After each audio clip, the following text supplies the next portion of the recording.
So, good morning or good night, depending on where you are in the world, and welcome to another interview of the Shield Dude on a Couch.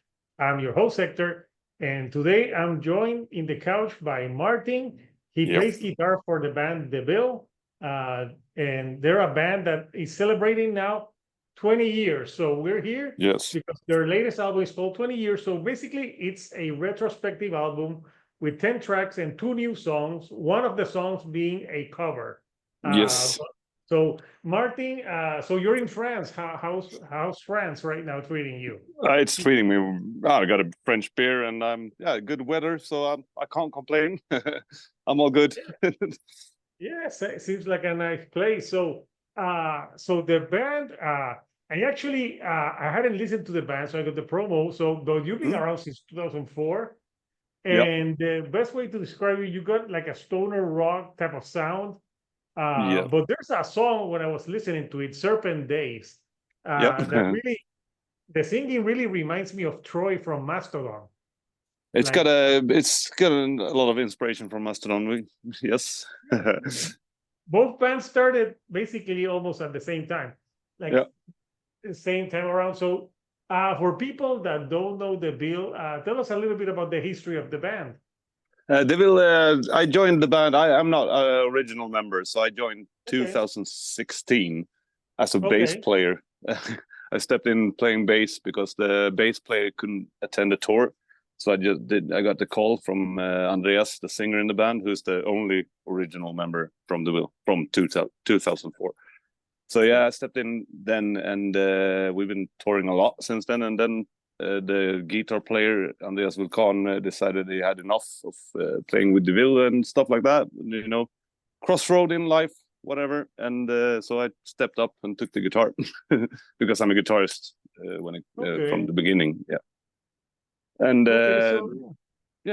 so that's my history, how it started for me in Deville's storyline. But they've been playing a lot and touring since 2007-8, I believe, heavily, and I'm playing a lot, being a small underground band.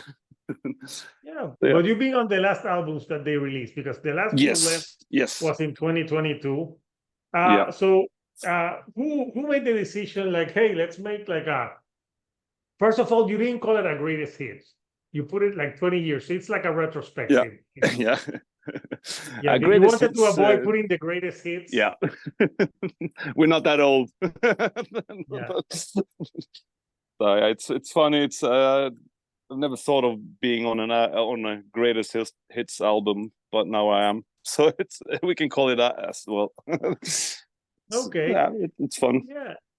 And you guys covered I love Nine Inch Nails, and you covered The Hand That Feeds. But you made it very stoner rocking and more faster. And it's good that you picked a song that it's not as like it's well known, but it's like there's other like more well known songs, Nine Inch Nails songs. So how did you decide on that one?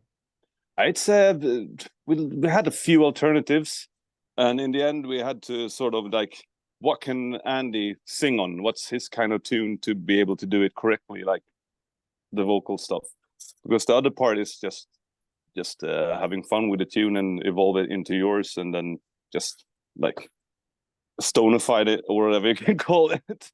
And the Hand That Feeds is kind of a disco vibey theme in the beginning, and it was super easy for us to just implement Deville like on the second half of the song, when you sort of just hit the whatever you call it, it's like easy to do it in a Deville way. So it was fun, and that's basically it. Not too much thought into it, unless just that Andy wanted to sing on it, so we decided on it. So that's why. And then but you have a new song also, an original called Dust. What can you tell us about Dust? That's fun. It's a groovy, stoner hard rock tune, groove rock, whatever you can call it. It's so hard to put a label on stuff you do. But it's kind of an easy but heavy riff, and then it goes into like an A, B, C shape. So the chorus only comes on once, and then we go on to another part of the song and stuff like that. So it's a 3-step tune, if you can say that. Yeah. So that's. So are you guys, you put this out right now, are you thinking of like the new album at the moment, or are you just like taking it easy for a while? No, we of course you always think about new songs and new albums. So, but right now we're going on a tour in October to support a band called Gems, like a rock band from Sweden. It's kind of gonna be fun. We're gonna do a Europe tour in mid-October to November, and after that we're probably gonna start the process of writing new stuff and see if we're ready for it. It's everything's in a cycle, you can't force anything. When you have the vibe and the mentality to write new stuff, you just do it, and could be 2 years, could be 1 year apart, or 5 years apart. You never know. It has to be right when you're writing a record, according to me. Okay. Plus, this upcoming tour is a cool way to promote the 20 years. This album that you just released. Yeah. So the other 8 tracks, because they're tracks from your discography, how did the band decide which tracks to put on air, like on this like retrospective? How was that decision process? That was also kind of an easy decision. But yeah, it's you got some favorite tunes from all the albums, and of course the tunes we play a lot live are more an option for us, because it's like, yeah, we like this more than the other one because we don't play it live and stuff like that. So we had like 3 tracks from each album, and we decided on 2 from each, and then then we put them on the greatest hit. It's fun. 20 years. Yeah. Yeah. Do you have like a favorite track that you like to play live? The Serpent Day you mentioned before is super fun to play. One of the newer album. It's kind of a journey in music, so it's kind of fun to do live. And then What Remains has always been fun to play live, even though it's kind of from 2015 now, I think, or 16, from the Make It Belong album. So that's also a good live track. So yeah, and we got some another tune called Deserter. It's from the first album actually, but we speed it up a little bit, and it's a good live tune as well. So, and listening to this retrospect, every song flows, so they don't sound like even though they're from different albums, it has a good flow to it. Like the band has always like kept that sound. So yeah, now you're going to tour, you have those plans. So when you guys get to write together, like what's the band's process when you're writing music? Like, how do you tackle that? Usually we start like just everyone comes with riffs and sort of an idea of a vision of a song. Like, I want to do it in this kind of direction or that kind of direction, and then we get together jamming, presenting ideas for each other, and then whenever you get the good vibe on it, then it's easy, just transform it into a song and everyone is happy. So it's kind of, it can be hard as well, but normally we all are kind of well prepared before we start writing a song. Like each have five, 6 riffs to present to each other, and then the puzzle begins, the fun part. Okay. So are you playing bass or guitar with them?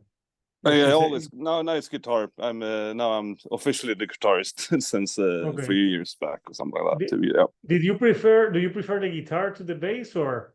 Yeah, I've always preferred guitar, but playing Deville's music is actually super fun on the bass as well. So it's been a blessed doing that as well. And the new bass player we got is also a good guitarist, and he's saying the same thing. It's kind of doesn't matter if you play the guitar or bass. You guys on the tour, maybe you can play the bass for a few. You can switch it up. Yeah, maybe you can never play know. a bass in a few songs and then guitar, and that way you never get bored. Exactly, you never know. But so far I'm enjoying the guitar life in Deville, so it's super good. Good. And yeah. So you kept it simple for the album cover. So here's the album cover for, the retrospective. It Yeah. just says the bill and 20 years black, was that like, did you say, let's keep it simple, nothing fancy for this one? It's actually, this is the drummer's design. He's a really good designer as well, and he draws a lot of stuff on his iPad.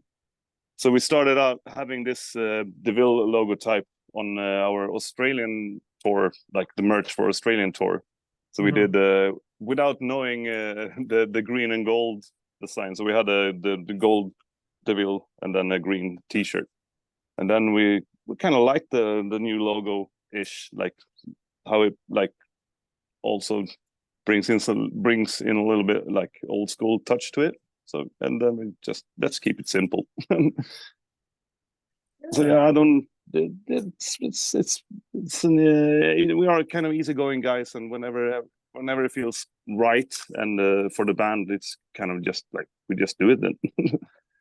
Yeah, it seems like a straightforward type of thing. You keep it simple.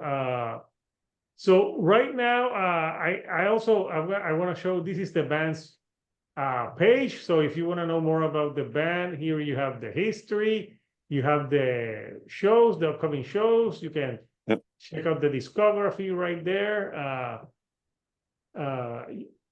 So you kept it very old school with the design. Here's the past shows, the biography, the web shop, the tour for when you want to know about the tour. So here are the tour dates. So it says here you're playing in Spain on the 14th.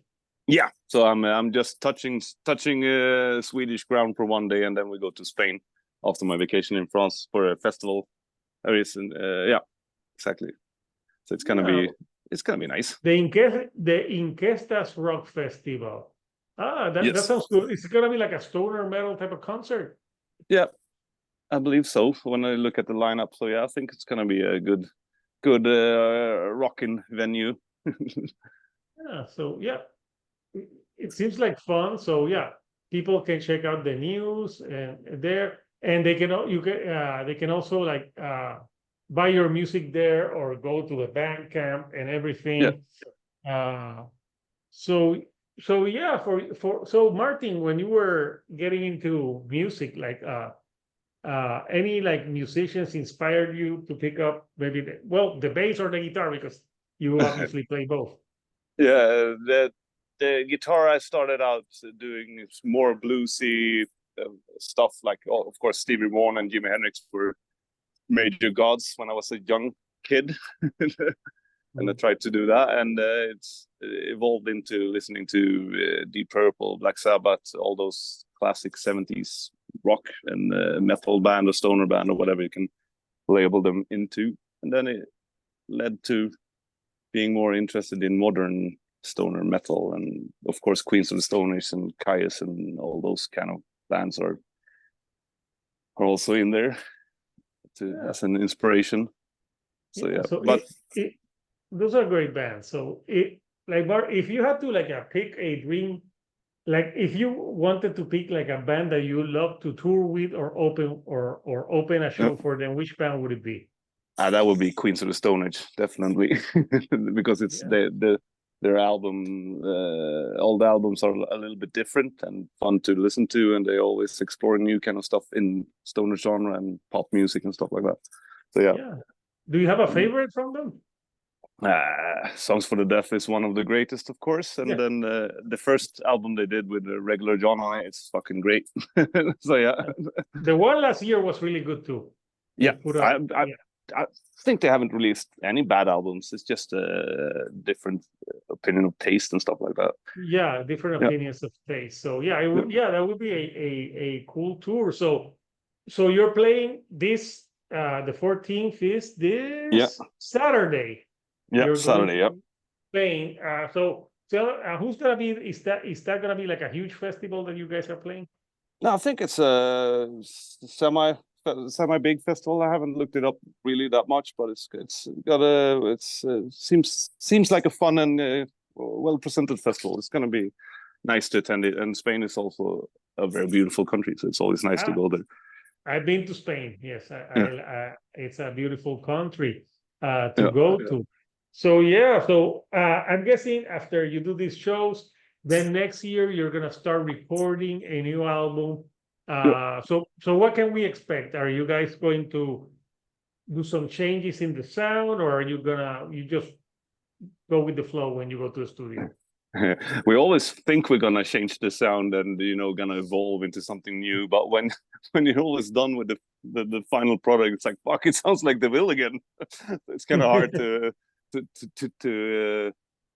force a new sound when it's in our DNA or whatever you can call it. Yeah, maybe So, not like change the sound, but maybe add new stuff to it. Or yeah, we're definitely gonna try and add new stuff, or maybe even go back a little bit to some more old school stoner. You never know, because now we're trying to explore a bit of, like you said before, Mastodon, like whatever you call it, modern metal, prog, hard rock, whatever you can call them. So yeah, it's no, they've gone through stoner to progressive to they like concept albums, you name it, they've done a lot of stuff, so it's pretty cool. So Martin, I'm not going to take much of your time. You're out no there worries. enjoying your vacation in France. So you're in the countryside of France right now, right? Yeah, it's down in south in Provence, so it's kind of 30 degrees, really nice. Yeah, I love it down here. Yeah, looks nice. Looks nice to unwind before the big show. So yeah, before I let you go, Martin, anything you like to say to the Bill fans before we go?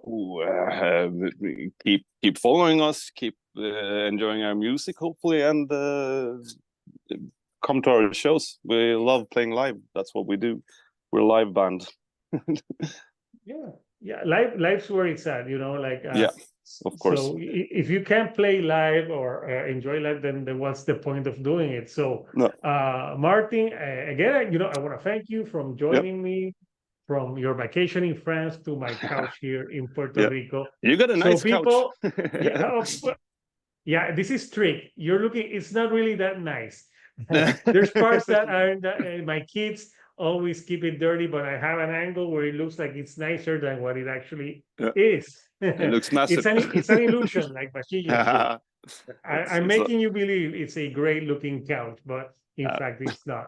So couchers, the Deville retrospective 20 years is out now. You can stream it, you can buy it, and if you are living in Europe, you can catch the band on tour in October. And if you're in not Barcelona, if you're in Spain, where in Spain is it gonna be? I forgot. It's in the north of Spain, so it's close to San Sebastian. Yep. So if this Saturday you're in the north of Spain, go catch them at that festival that they're going to be a part of. So thank you, Martin. So thank you. Until next time, couchers. This is Hector, the Shield Dude on a couch, and I'll see you all right here on the couch. Thank you. Take care. And goodbye.